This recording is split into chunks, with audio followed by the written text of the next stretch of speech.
I had that bucket list goal kind of hitting all the national parks. So after that, I was like, oh, I can actually write this book now. After I had basically been anywhere that I thought was somewhere that I had always wanted to go in the US, I thought now's a good time I can actually make this list.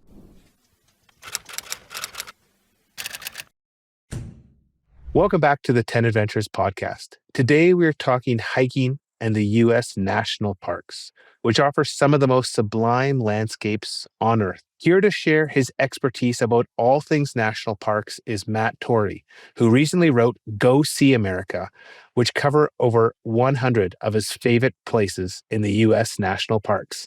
Hi, Matt. Welcome to the show. Hi, Richard. How you doing? Good to see you. I'm doing good as well. And for the listeners, this almost didn't happen. We're dealing with some wonky satellites, but we made it happen, which makes me happy. Um, Yes. and yeah, thanks for your flexibility with this, Matt. I want to start off first with you're a writer and a filmmaker, and you Yeah. decided to create a travel guide to these great outdoor places in the U.S. How does that happen? Well, yeah, it's kind of mostly I do film and freelance film work and screenwriting and that kind of stuff, but I've always loved to travel. I've always done a lot of road trips with family and friends, and I've kind of gotten this reputation among people that know me that I'm the guy who's probably been anywhere that you want to go in America. So I get asked all kinds of questions of, "Hey, where should we go when we go here? What should we see? What should we do?" So after many years of this, I've always kind of had notes of like, I should just write all this down. So last year, I kind of just committed some time. I put it all down on paper, and it's kind of a bunch of notes and things that I've been collecting for years. And it's got all my photos in the book as well from all these locations. And basically, it's just kind of my way of saying, hey, there's all these great places in America to see, and I think that most people kind of take them for granted. You know, there's all these wonderful things. Maybe you've seen the iconic landmarks like Yellowstone or the Grand Canyon or whatever, but there's a lot of other things that you probably haven't heard of as well. So the book is kind of a mix of the iconic spots and hidden gems. And it's kind of from the perspective of me who has been lucky enough to see all these places and is telling you, here's the favorite things that I've seen and why you should go see them. One thing that always surprises me is you meet people who live, 30 minutes or an hour from these incredible national parks Yeah. and they've never been. Yes. Why do you think people, I don't know how, but how can people be so disinterested in, this incredible beauty that's unparalleled? I think, I don't know. I think it's, again, I think people just take it for granted. When you're close to something, I think there's this thing in the back of your head that says, oh, I could go there whenever. So it's not really on the top of your priority to go see it. I live in Northern California, pretty close to Yosemite, which I think is one of the most beautiful places in the whole world.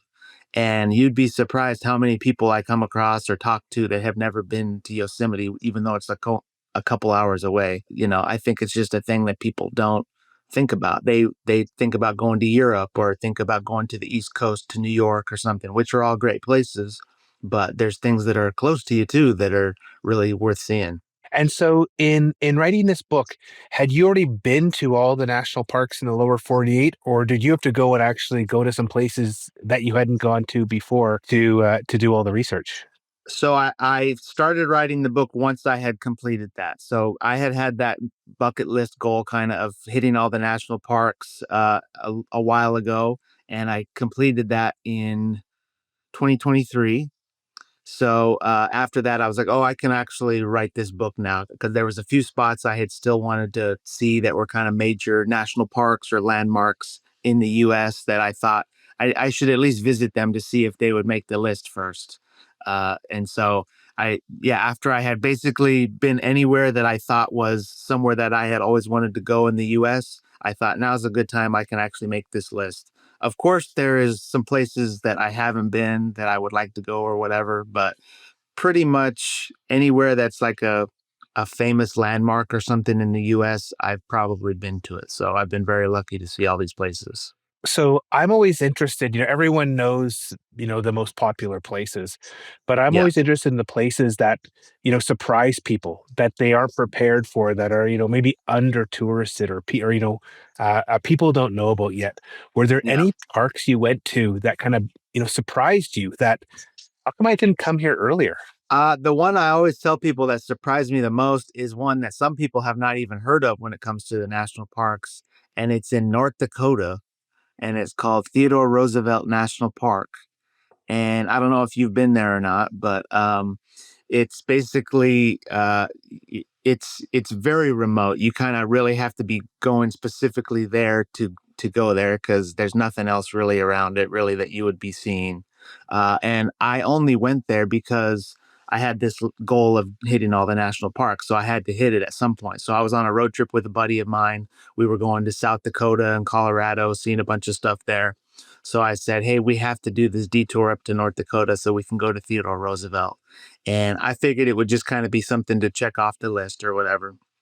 But I had one of the most surprisingly enjoyable days that I've ever had in a national park at this Theodore Roosevelt National Park. It just was the most beautiful place. And I think because it's so remote, there's not that many people there, so it kind of feels much more wild than other national parks that you go to.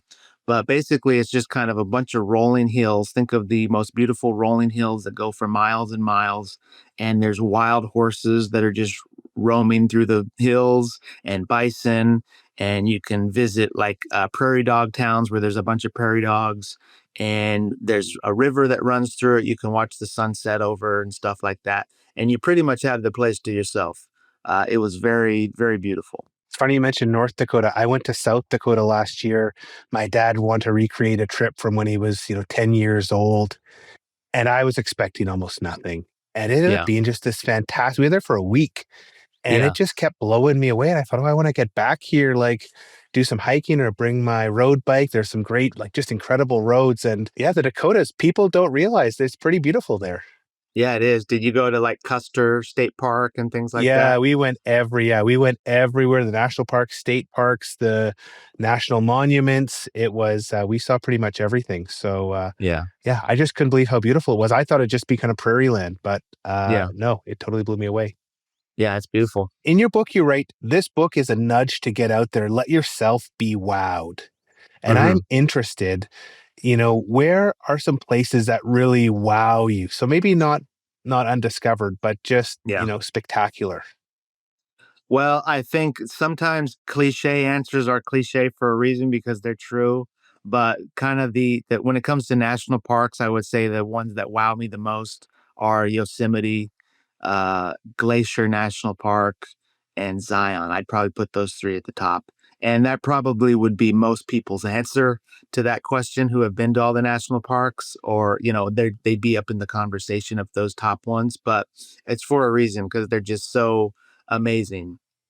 Yosemite, like I said, is pretty close to me, so I've probably been 100 times, and it never gets old. The valley of Yosemite, it can kind of get crowded nowadays. People complain about how crowded the valley is and stuff, but I think that's just something you got to deal with to experience beautiful things sometimes, because everyone's trying to see it too.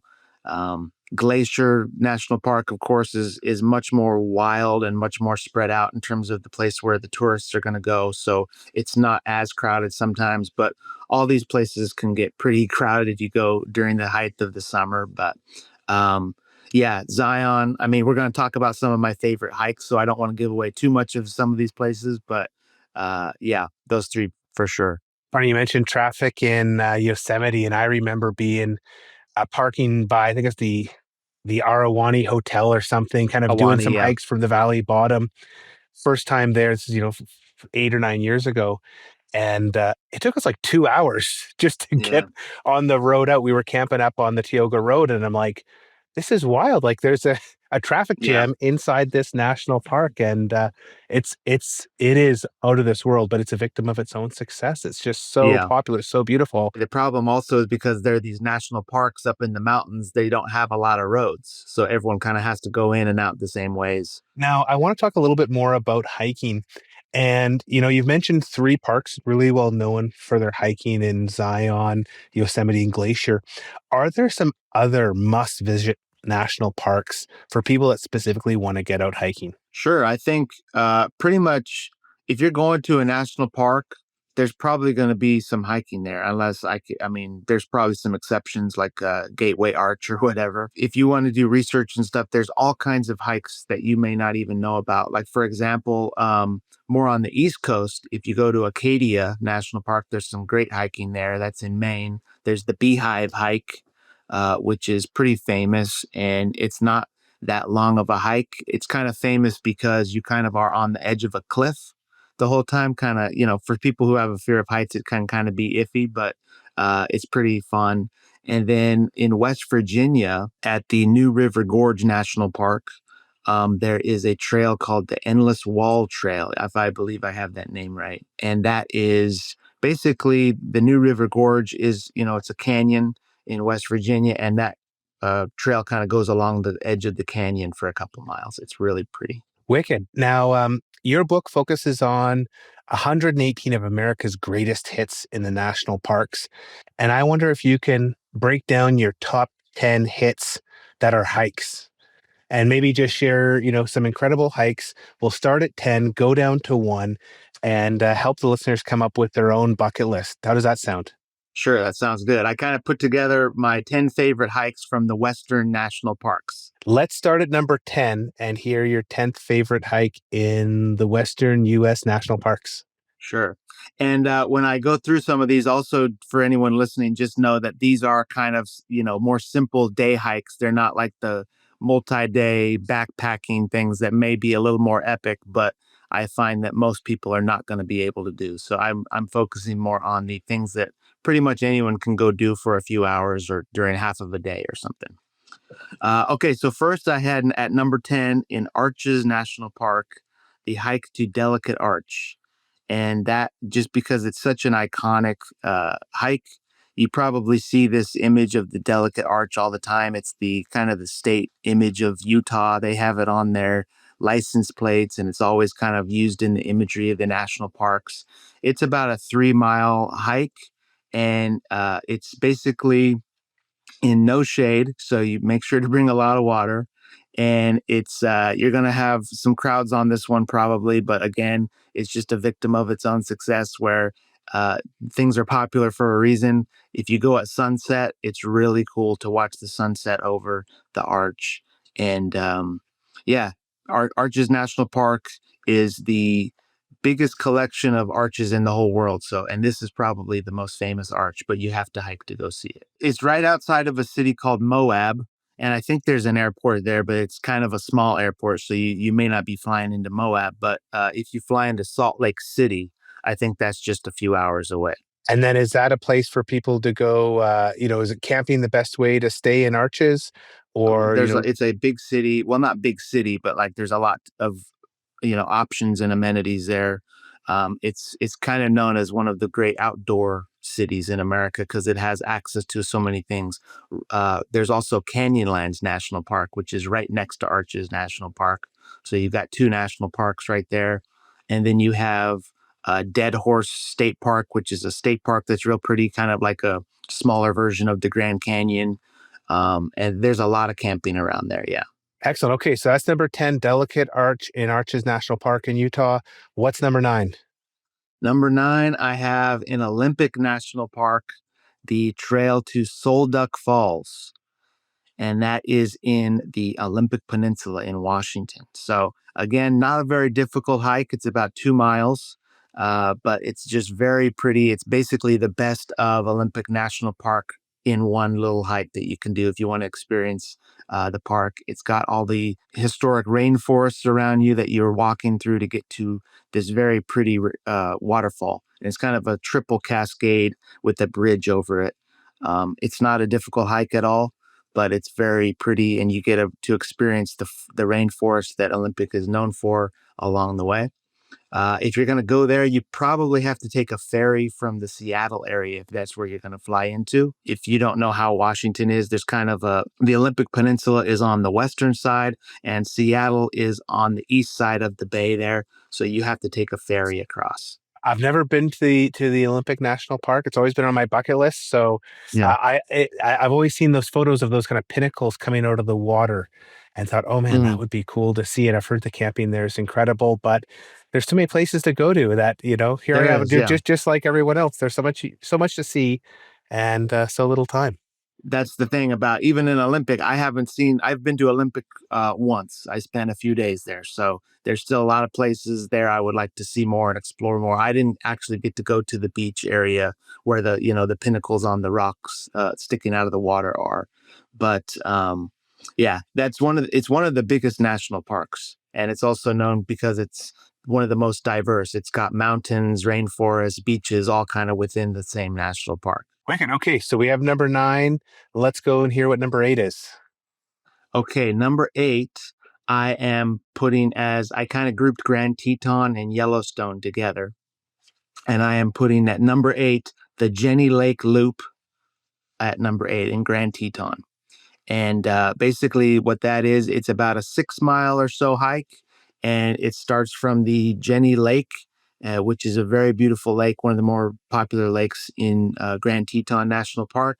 And you basically go around the whole surface of the lake. And then it also includes a little bypass that goes to somewhere called Inspiration Point, which is kind of up a mountain that overlooks the lake and the rest of the park. It's very pretty. You also pass a waterfall called Hidden Falls. And there's some longer hikes in Grand Teton that I know that are pretty popular as well, that are kind of for more adventurous, full day kind of really challenging hikes. I haven't actually had the opportunity to do any of those bigger challenging ones, but I know they're pretty popular.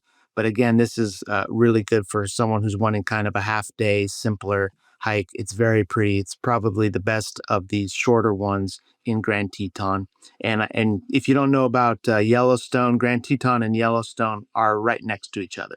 So I kind of grouped them together for this because they're both worth exploring. Yellowstone doesn't is more so for the geysers and things. There's not a lot of really ad- famous like challenging hikes there. There are some, but not really that would make it on a list of top 10 hikes. But it is still a park worth visiting. Yeah, just the drives in Yellowstone are spectacular.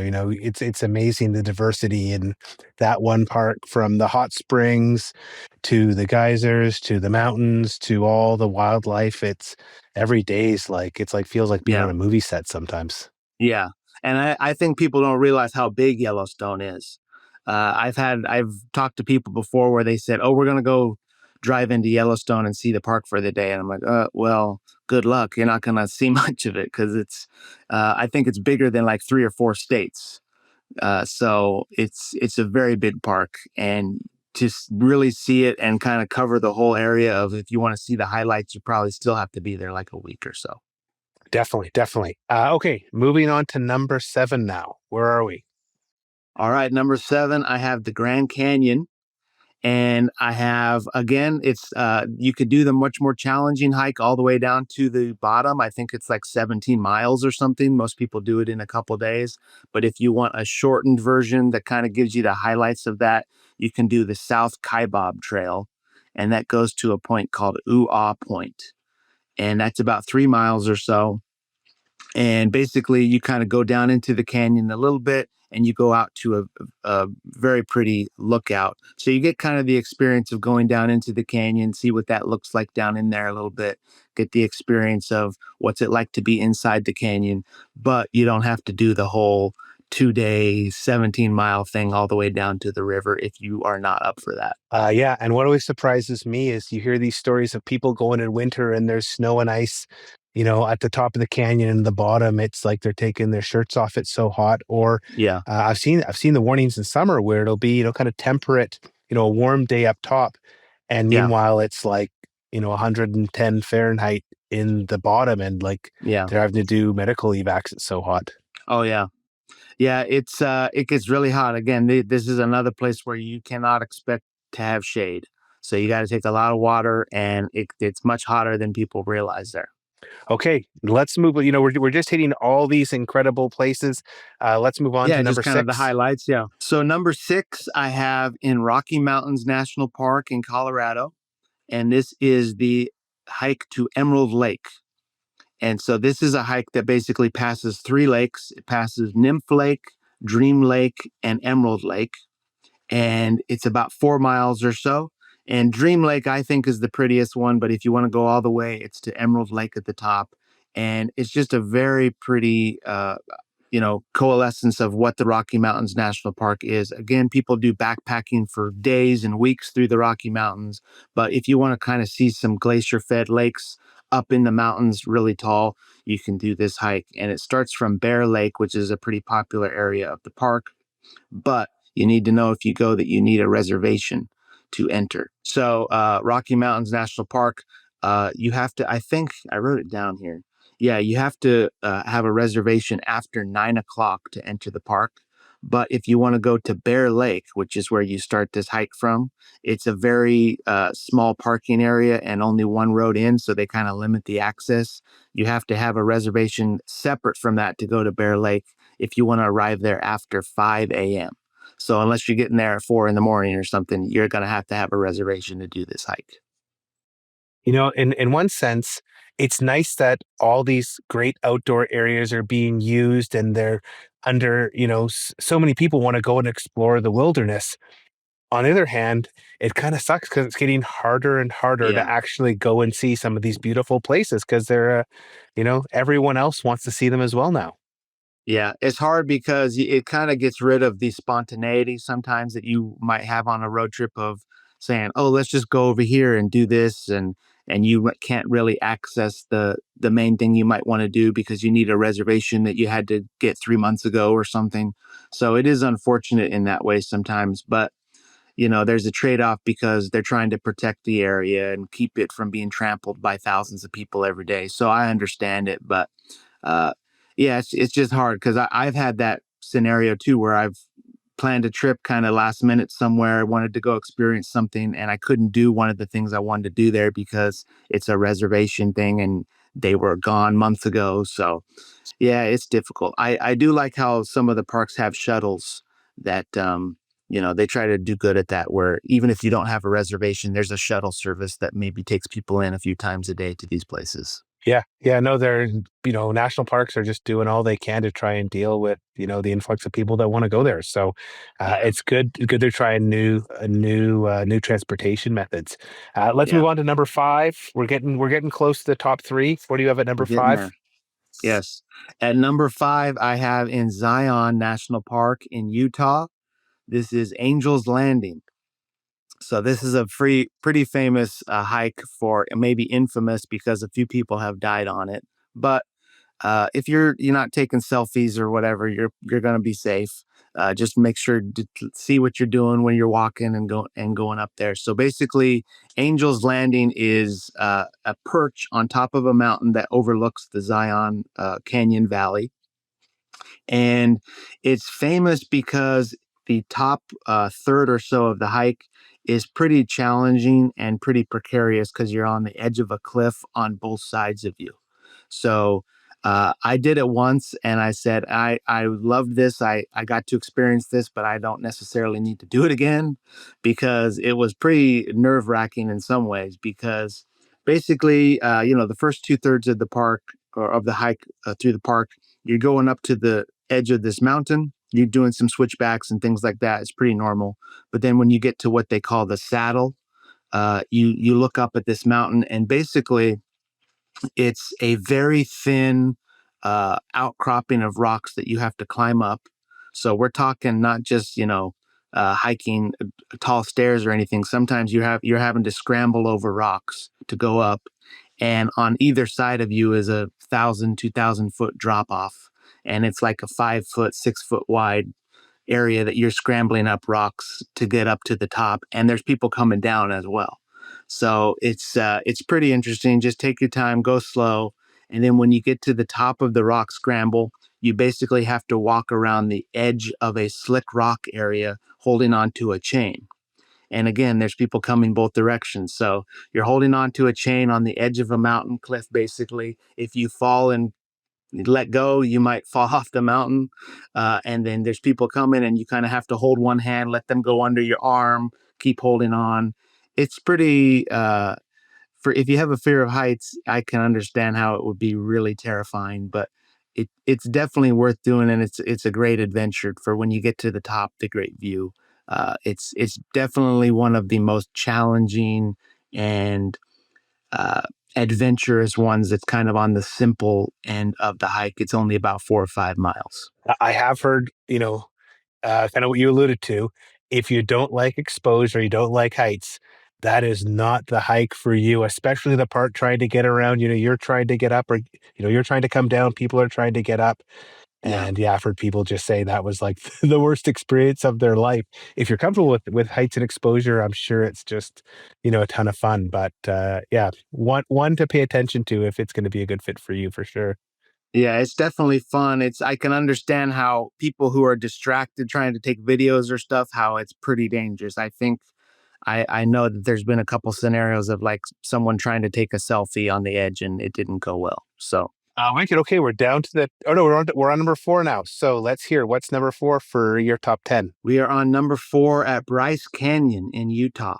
So this is one that kind of is one of the lesser known parks in terms of the big parks in the West. But I think it's one of the more underrated parks. And this is the Navajo Loop and Queen's Garden Trail, and it's about 3 miles. And you go down into the canyon itself and explore all of the hoodoos. The hoodoos are basically very strange looking rock formations that kind of look like something out of a Dr. Seuss book or something. And they're all different colors, and you get to walk around them and explore the middle of this canyon. It's a very shallow canyon compared to something like the Grand Canyon. When you're looking down thousands of feet, you're only going down a few hundred feet into Bryce Canyon. Um, but it's very unique looking. If you look up pictures of Bryce Canyon, it's kind of all these weird rock structure formations called hoodoos that are in the base of this canyon, and you get to go down into it, explore them, and walk back out. Wow. So three of the seven you've mentioned have been in Utah. So Yeah, Utah, a real heavy hitter. If you like the outdoors, you like hiking. I think so. I think Utah is one of the best states in the country in terms of the natural landmarks and stuff. Yeah. What's nice as well is when all the mountain parks are still covered in snow, Utah Mhm. is good to go. So it's kind of like a nice shoulder season to kind of extend your hiking time. Yeah, Utah's really popular in the spring and the fall. In the summer, it's super hot, so not as many people go.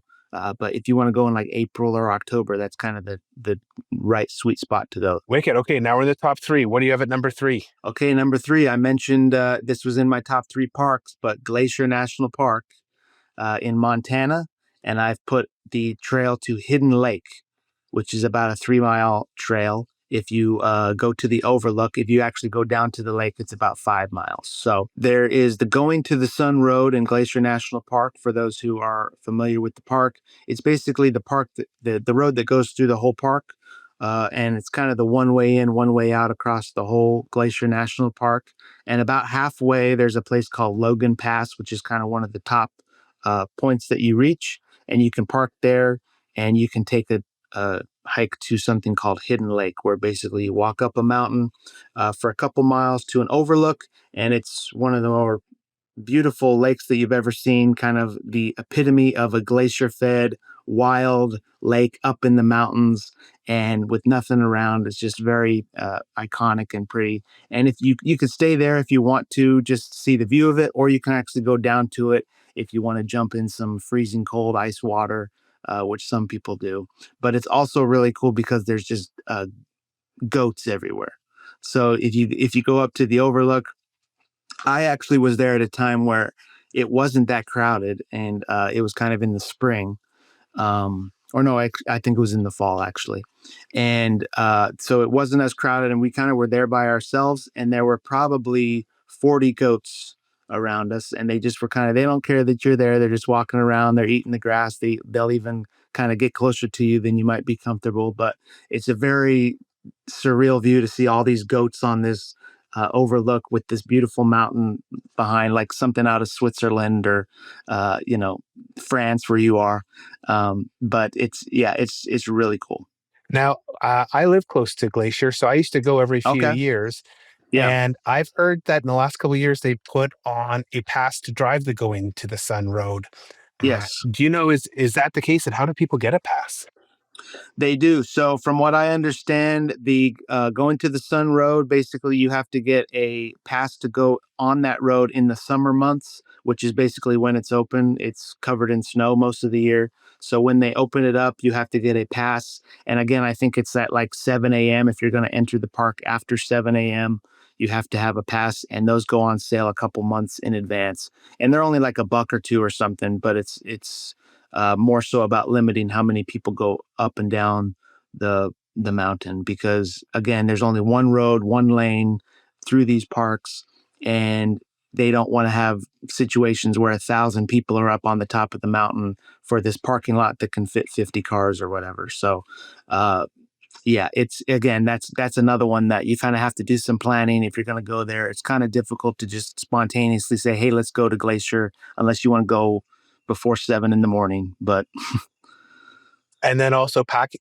at Logan Pass, notoriously yeah, tough. And so one thing I always used to do is, you finish your dinner if you're camping nearby, drive up, get there at like 7 or 8 o'clock at night, and then you have the place to yourself. You can get parking usually, and you can actually go see it because I've driven by there during the day at times where you came and park at the pass. So you kind yeah, of look, say, "Oh, that's where we wanted to park, everybody," but you just yeah. keep on driving. It's So you would go at like 7 or 8 at night and like watch the sunset, or Well, it stays light in summer till like 10:30. yeah, And so hmm um you can just go after dinner, or you have a late dinner, go there at 6 o'clock before you finish for the day or after a hike. And yeah, um that's a time where you can, hopefully find some parking, because yeah, that's the hardest part, is just getting a spot at Logan. Can you get a pass to drive the road, and then can you get a parking yeah. spot at Logan Pass? It's a tricky one.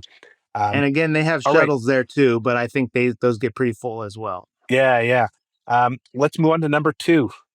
What's the Okay. second best hike in the U.S. Western National Parks, Matt? Number two, I don't know if it's cheating because I'm double dipping into one of the parks, but it's again Zion National Park, and I am putting the Narrows at Zion. So this is one of the more famous things you see people post pictures of all the time. But again, it's for a reason that it's so famous. This is the Narrows in Zion, and basically you are hiking up a river in the middle of a canyon for miles, and it's one of the more unique experiences in a national park that is pretty accessible to people. You basically it's a 16-mile uh, stretch of canyon. You can go all the way if you want to. Most people don't. It's kind of a choose your own adventure thing, how far you want to go in and how before you turn back. The couple times that I've gone, we've gone about 4 or 5 or 6 miles in and then turned around.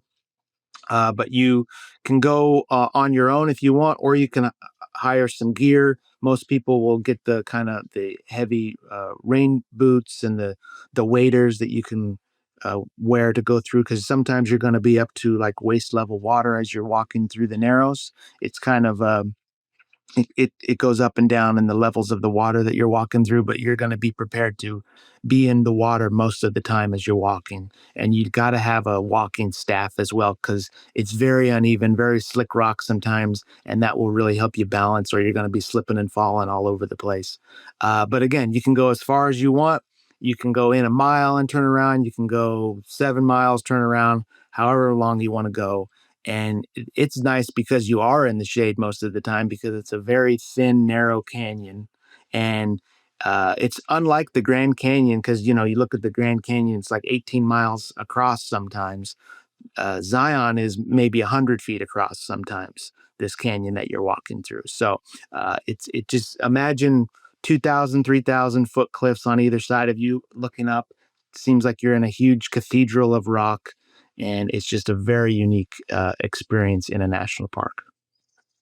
Wow, that's one that's definitely on my bucket list. I haven't done it yet, but it Yeah. just sounds incredible. Um, Again, another one in Utah. Utah's four of the first nine. Now, what's your top hike in the Western U.S. National Parks, Matt? Number one, I had to put my favorite national park, Yosemite, and I put the Panorama Trail. So this is a trail that goes all the way from Glacier Point, which, if you're familiar with Yosemite, Glacier Point is an overlook that looks over Yosemite Valley that you have to drive up to. and you can actually take a bus up there if you want to just go up one way and you want to hike down all the way. Some people do it round trip where they go all the way up and back down. I'm not that adventurous. I don't want to do that necessarily. So I like doing it from the top down. So basically, it's about 8 or 9 miles, and it connects to a trail called the Mist Trail, which is a very famous trail at the end, where basically you pass a couple waterfalls called Vernal Falls and Nevada Falls. But if you start from Glacier Point at the top, the whole thing is called the Panorama Trail, and you basically I think pass around 4 waterfalls along the way. You have great views of the valley, great views of Half Dome.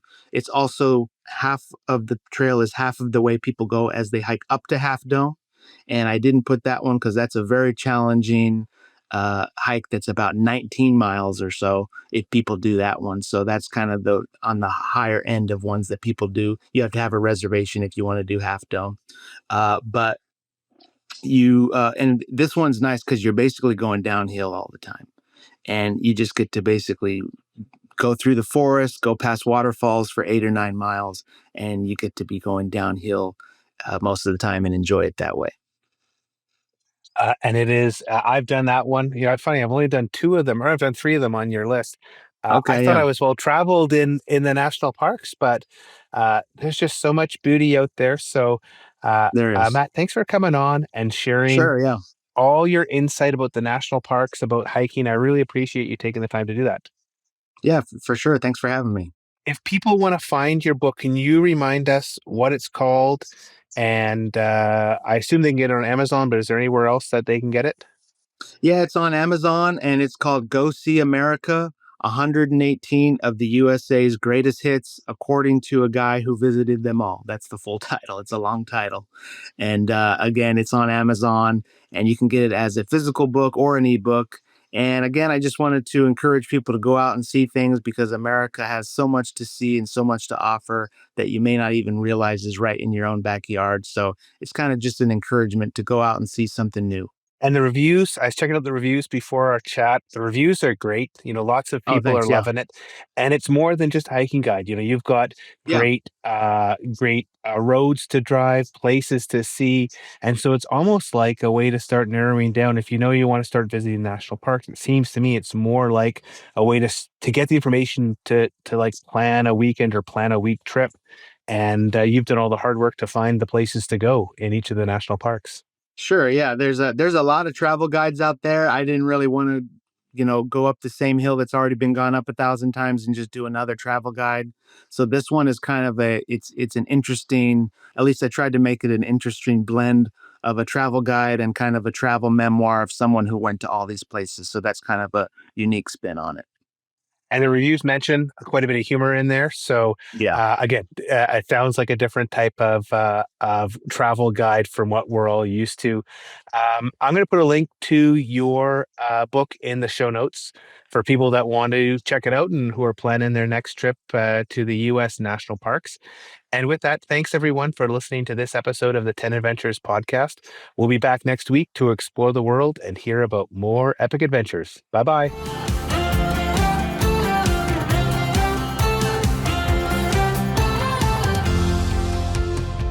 Start planning your own adventure by visiting us at 10adventures.com and listen to other episodes of the 10 Adventures podcast on Amazon Music, Apple Podcasts, Spotify, or anywhere else you find your podcasts.